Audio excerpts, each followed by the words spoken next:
The King of the Zone event is live, but is it free to play friendly? Hard, no cash to spend, free to play till the very What's up, Commander? Welcome back to the channel. If you're new here, I'm BPG and I make guides and breakdowns to help you build positively and stay efficient in Marvel Strike Force. Today, we're breaking down everything you need to know about the King of the Zone event, from the event milestones to the best way to earn points without spending that cold hard cash. This event is important because not only does it include diamonds for Blastar, but it also includes a healthy sum of purple ISO 5 to help you on your way to getting blue Marvel. And if you want to stay up to date with events like this, don't forget to hit that like button, subscribe, and join the Jetson Squad Discord. The link is in the description down below. All right, so the King of the Zone milestones you will find here in the milestones section. The King of the Zone is a limited time event that's going to be lasting 11 days.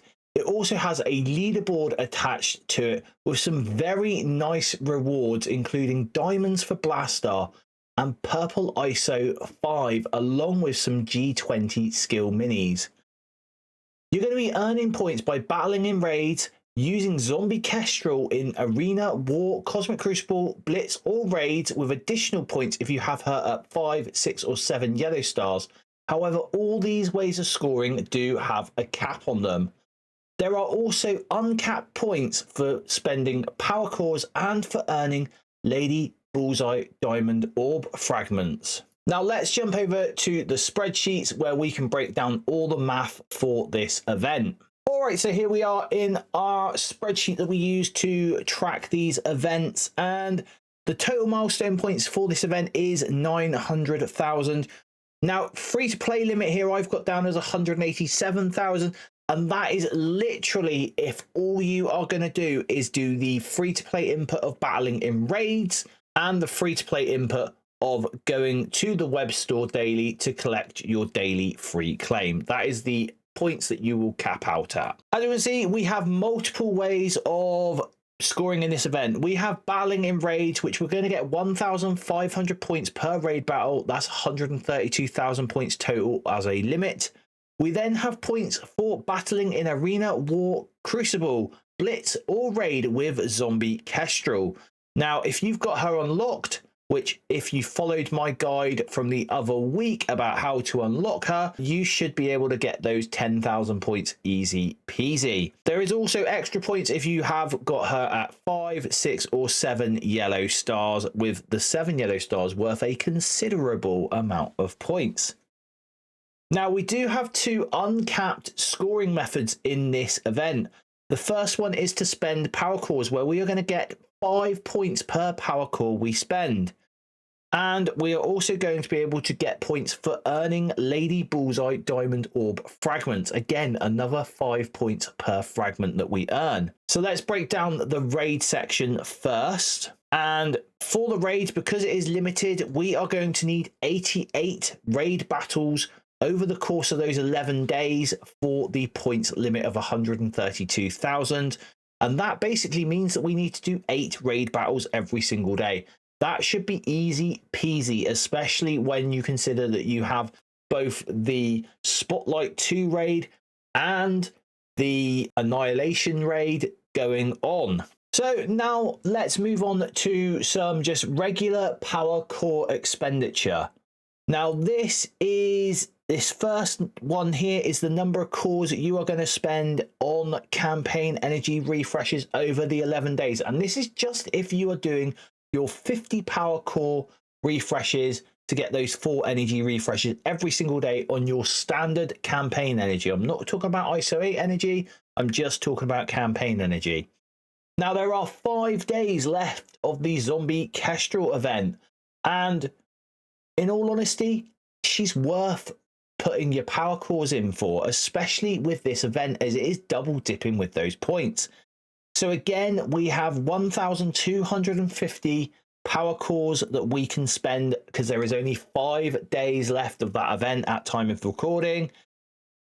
So that is going to give us a total of 3,150 cores over the 11 days, which will give you a total points value of 15,750. Sorry. So that is your things. Your daily free claim for this event is 5,000 points. You're going to get that from the web store, and I'll leave a link to that in the description down below. Now, there are some offers for this, so we're going to go back over to the game now and take a look at those offers. Okay, so if you go into the King of the Zone of Milestone, you click on the little offers symbol here, and there are a ton of offers, and a lot of them, I will admit, are all for sale.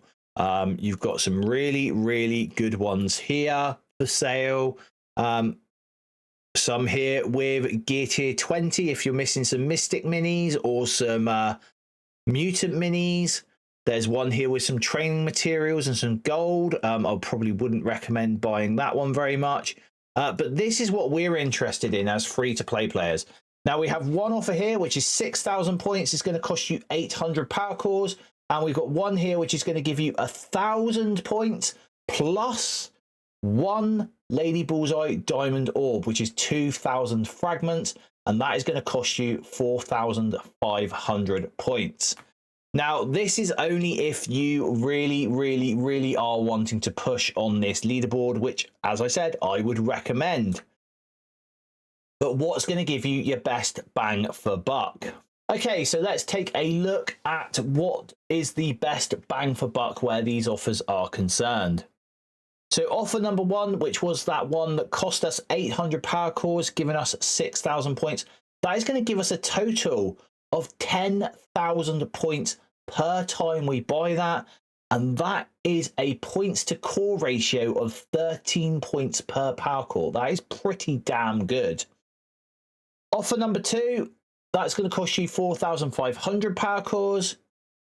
It is going to give you 1,000 points. It is going to give you 2,000 of the Lady Bullseye Diamond Orb fragments, which is going to give you a grand total of 33,500. But that points per core ratio is only 7.44. So definitely the 6,000 points for 800 power cores is the best bang for buck. But make no qualms with this. You are not going to compete with the spenders. The spenders will be able to outspend you where your power, where your power cores are concerned. They have a considerable amount of power cores, and they are going to back that up with cold hard cash. So what you need to be doing here, this is just to differentiate yourself from other free-to-play players, and hopefully, if it's anything like the last leaderboard that we had with Quasar, you'll end up with a diamond or two on your Blastar and some decent L5 purple ions. So what am I going to do? Well, I am definitely going to be buying some of those power core offers, and I'm definitely going to be spending a fair amount of my power cores. I'll probably drain my power cores down to about 5,000, which is where I am comfortable sitting at overall. Why don't you let me know in the comments down below what you are looking at doing with this event? Are you going to go hard on it? Are you going to leave it for a bit and go hard right on the last day? Again, let me know down in the comments below what you are doing. And if you found this video helpful, please do consider giving it a like and subscribing to the channel. And until next time, everyone, stay positive.